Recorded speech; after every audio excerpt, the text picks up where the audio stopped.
kita datang Cordoba, Spanyol, kita wajib datang tempat ni, iaitu La Mezquita Catedral de Cordoba. Jom kita visit tempat ni hari ni. So if you can see around me, dah ramai orang dah datang.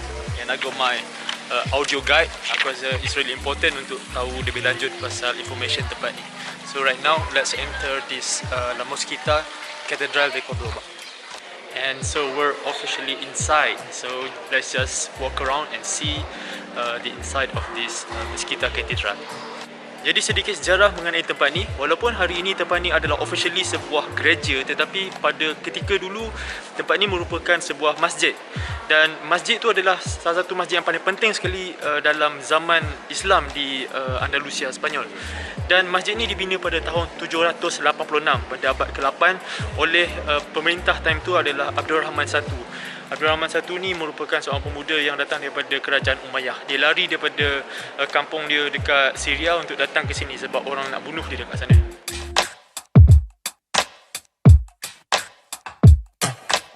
Dan pada ketika itu masjid ni dia dibina di atas sebuah gereja yang ada dah time tu, gereja Visigoth. Dan selepas Kristian conquer balik Cordoba melalui Reconquista, dia orang tukar balik masjid menjadi gereja. Sebab tu hari ini dia adalah officially sebuah gereja, tetapi tinggalan bekas masjid ni belum diruntuhkan, dia orang still jaga. Kalau kita jalan straight dari pintu masuk masjid katedral ni, kalau kita jalan straight kita akan jumpa mihrab. Mihrab ni merupakan salah satu tinggalan pada masjid Cordoba dulu kat sini. Mihrab ni dia punya decoration sangat-sangat lawa, berwarna-warni. Dan bukan mihrab tu saja, tetapi kalau kita tengok atas dekat punya dome tu, really impressive. Walaupun hari ni kita tengok warna dia macam dah agak pudar, cuba kau bayangkan time dia bina dulu, warna mesti menyerlah lagi. Dan mihrab ni dia dibina pada sekitar tahun 960-an. Satu fakta mengenai mihrab dekat masjid ni dibagi tahu adalah kebiasaannya mihrab akan menghala ke arah kiblat, ke arah Mekah. Tetapi kalau kita tengok mihrab ni dia tak menghala ke arah Mekah, sebab dari Cordoba sebenarnya Mekah adalah ke arah selatan timur, tetapi mihrab ni dibina menghala ke selatan. Jangan tanya aku kenapa, tapi itu adalah salah satu fakta mengenai mihrab ni. Just bersebelah dengan mihrab yang kita tengok tadi, sekarang ni kita berada dalam sebuah chapel yang berbentuk oktagon. Dan chapel ni sangat-sangat lawa, dan bagi aku sangatlah unik sebab tadi kita tengok satu tinggalan Islam, masjid. Sekarang ni kita berada kat sebuah tinggalan Kristian pula. Dan dekat belakang ni actually kita boleh jumpa satu painting yang menunjukkan Kristian punya conquest untuk tangkap balik Cordoba daripada orang Islam. Sekarang ni aku berada dekat the expanded part of the masjid. Masjid ni dia perbesarkan sikit di bawah sultan lain, dan beza dia kita boleh nampak dari lantai. Masjid original sana adalah marble, dan bila kita datang kawasan ni, dia punya lantai adalah lantai warna merah. Dan saiz masjid ni adalah lebih kurang 24,000 meter square. Untuk put that into perspective, lebih kurang saiz 3 padang bola setengah. Dan simbol masjid ni adalah dia punya art ni, art belang-belang dia tu. Dan macam aku cakap dalam video aku sebelum ni, kalau korang tengok, orang Islam yang datang ke Andalusia ni merupakan orang Moors, orang Berber. Jadi dia punya design ni adalah design Moors, Berber. Dekat Malaysia pun kita ada bangunan yang design Moors, iaitu Sultan Abdul Samad tepi Dataran Merdeka. Salah satu ilmu engineering yang aku perasan dalam dunia Islam dekat Andalusia dulu adalah bila diorang membina bangunan macam ni, dekat pillars kita akan perasan ada piring kat sini, piring plumbum LED dekat atas pillar dan juga dekat bawah. Dan ni kita boleh tengok dekat setiap pillars dekat sini.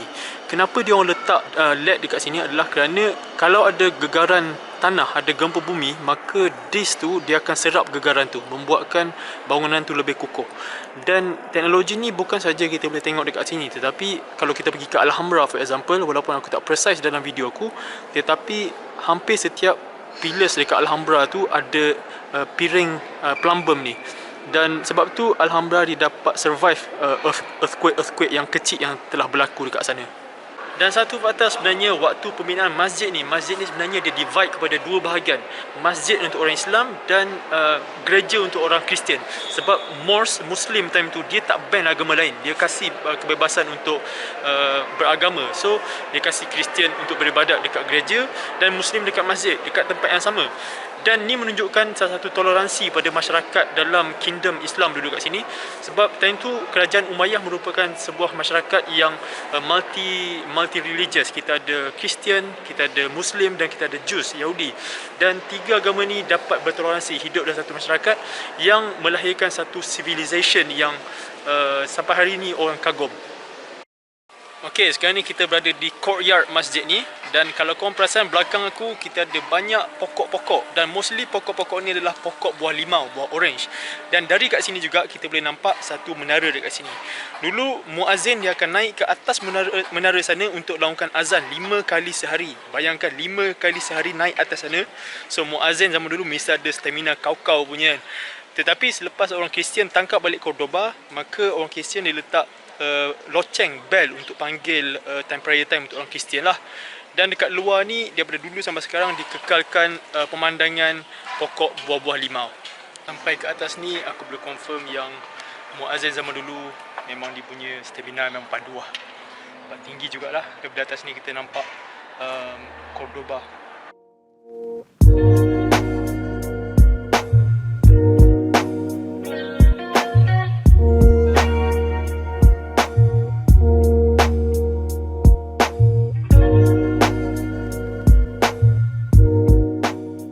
So sampai sini sajalah video hari ini. Signing off from Mezquita Cathedral Cordoba, Spanyol.